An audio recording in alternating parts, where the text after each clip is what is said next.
Hey, what's going on, everyone? Back with another knife overview. I kind of have been sitting on this one for a while. I don't really know why I never got to it, but I figured, now's the best time to knock it out. Today we're going to be looking at the Spyderco Paramilitary II, and as you can see, I have two different examples of them, both of them being in CPM crewwear. This is the box that the PM2 comes in. Again, very run-of-the-mill standard Spyderco box. Nothing spectacular there. The details on the Spyderco PM2. So we're looking at an overall length of 8.29 inches. It features a 3.44 inch blade. Again, both versions that I have are in CPM crewwear, but realizing you can get PM2s and a lot of different kinds of steel, actually. The PM2 features a drop point blade. This has a satin finish, which is really nice. It doesn't pick up fingerprints, too badly. The weight is going to be 4 ounces. The close length on this one, you're looking at 4.82 inches. All PM2s are completely ambidextrous as far as carry goes. So again, the pocket clip can be right or left hand, tip up or tip down. And as I brought up with the Shaman video, you're always going to have 9 holes that aren't filled when you have a PM2, so similarly to the Shaman, but again, they do that to kind of hit the widest audience, I think, which is nice to see. This one does have G10 handles. This other version that I have has micarta handles, and the MSRP on this is a very kind of tolerable and palatable $188. So with that, we're going to kind of jump into a little bit of an overview of this knife and then my experience with it. All right, before we get into the overview, I wanted to do a couple size comparisons. I kind of want to get out there and just say it right off the jump. Like, this knife is a great size. That 3.44 inch blade, plenty of handle width. It feels really good when it's in your hand. This is kind of an ideal EDC knife for anyone, I think. But we'll make a few comparisons here. The PM2 as compared to a Spidey Chef looks like that. And then we'll grab a TRM Atom. Looks like this, which I honestly think, and I have not reviewed this TRM Atom, just, I got it in the mail yesterday, haven't spent enough time with it, but these knives, they're very, very similar. So, they're around the same ballpark as far as price goes, cutting prowess, both made in the United States. This is an interesting comparison, and I think that when I, kind of look critically at this TRM Atom, the Spyderco PM2 is definitely going to be the knife that I compare it to. Finally, we'll look at a Shurgorov F3 NS. Looks like this up against the PM2. With that, let's finally get into my observations. The first observation that I have for the PM2, and it actually is what kind of reminded me or prompted me to do this video, was, I saw online somebody was posting about buying a PM2, and somebody brought up the fact that they're like, oh yeah, it's kind of like the gateway, and I really do agree with that. For me, the PM2 has always kind of been like that gateway drug into higher end knives. Like, before PM2s or anything like that, most people are looking at, Civivis, whatever, lower end knives. And then they're like, okay, well, so many people recommend the PM2, which I definitely do. This is a great all around knife, and we'll get into it a little bit more. But after owning the PM2, I think people from there are like, okay, well, what else is out there? Like, this is such a stepping stone, whereas I think if this knife or Spyderco's writ large at this price point, if they weren't as good as they are, I think people would be like, well, it wasn't worth the money kind of thing. But this knife, specifically the PM2, it excels at everything that I think, once you get to a certain point, it's kind of diminishing returns, certainly, as far as the amount of money you're spending on a folding knife, but this is kind of the gateway drug, I think, in the knife community. And I think when you knife collectors or users writ large, like, there's kind of two different people. Like, there's people that post all the time about, like, oh, like, could your knife do this? And it's this, shitty $80 knife that they're like, oh, use your stuff, all this other stuff. I kind of call them like high-end haters, but, with that notion, keeping in mind that those people are out there, it's a valid question, like what can, for instance, this $900+ Shurgroff do that this Paramilitary II can't do?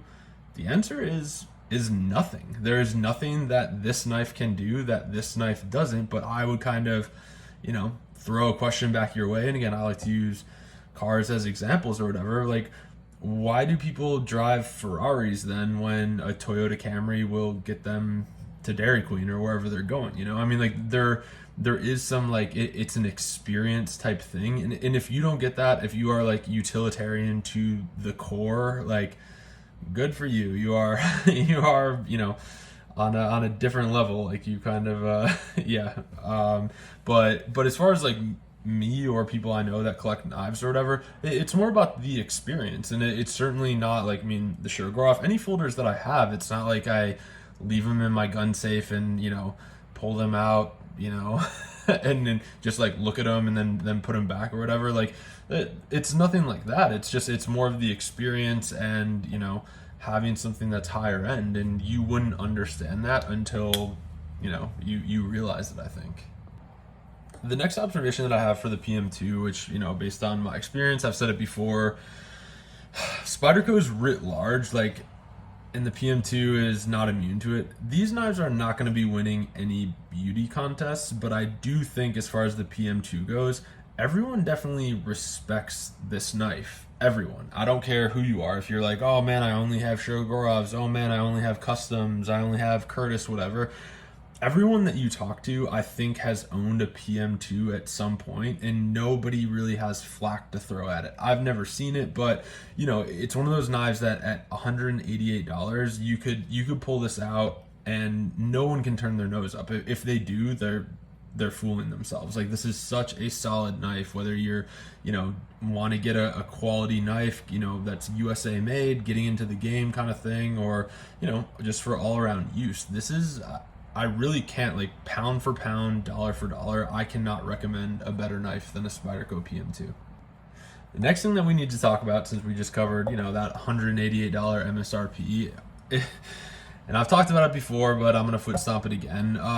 I'm just very hesitant, and I always kind of laugh when people take a knife like this that, it is very affordable as far as knives go, and then they throw $200 titanium scales on here, they're throwing an aftermarket titanium pocket clip, whatever, and then you turn around and you're like, this knife was a good deal, but now it's $400, and I do see people that modify these knives kind of struggle to sell them on the secondary market. So again, if that is something that appeals to you, again, I really wouldn't touch the balance of this knife. I think it's perfect. The weight of it being 4 ounces, it's perfect the way it is, but I know it's human nature to kind of shake things up with that, but just be cognizant of that. I think that this knife is in its best form or example when it's not kind of bastardized with a bunch of aftermarket accessories.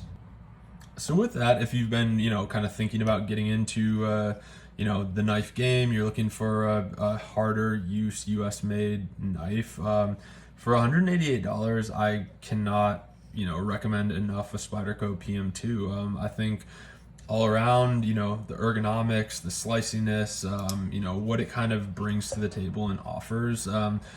There's not really a lot of competition for it out there, and I think it's just a timeless design that will kind of go down in knife history as, certainly a gateway drug. The one piece I wanted to bring up before I conclude this, and I'll try to post a few pictures here throughout while I'm talking, but I have taken this PM2 down, and I don't know what it is about like this generation of Spyderco, because I mean I've certainly taken lots of knives down in my day. This one, to get back together and get the action sorted out, whatever, the amount of like finicky, like kind of playing with the different torque specs on all of these different Torx screws that are on here, it is a pain in the ass. And it's like, oh, you tighten this one a little bit, oh, you got to loosen this one a little bit, oh, now the blade centering's off, oh, now the action's bad or whatever. This one's kind of a pain in the ass to tune, and to, you know, further punctuate that, one of the mistakes that I see when people put these back together, they don't realize it, but on the pivot, there is a very subtle key that needs to fit in, or else the two sides of the blade won't sandwich correctly, and you'll sit there for a half hour and be like, what is going on? I haven't changed anything. I have all the screws back in, whatever. So that's kind of one of my frustrations with it. Like, this one definitely has a better action because it hasn't been taken apart yet. This one, I was trying to get, you know, kind of more, not creative, but I wanted to clean it out. I was like, this is the one that I'm going to keep. It kind of matches the Shaman that I have. I took it apart and probably sat there for a half hour working on the different torque specs to not only get the blade centered, but to get the action to where it was running smoothly. So just something to keep in mind, I guess. Like, you know, unless you just have an infinite amount of time on your hands and you're like, hey, I'm bored, nothing going on, then take it down. But if you kind of are like, oh, I have a half hour to clean this thing, I don't know, it's going to be kind of frustrating. So with that, we'll wrap it up. Again, just wanted to go over the Spyderco PM2 because this is, you know, a knife that I usually use to compare to other knives that I'm testing out. But it is, like, I mean, it's found everywhere. A lot of people have it, but if you're kind of on the fence about, you know, whether you should get one or not, I would definitely say add one to your collection. You will be pleasantly surprised. With that, we'll wrap it up. Thanks for tuning in. We'll see you next time.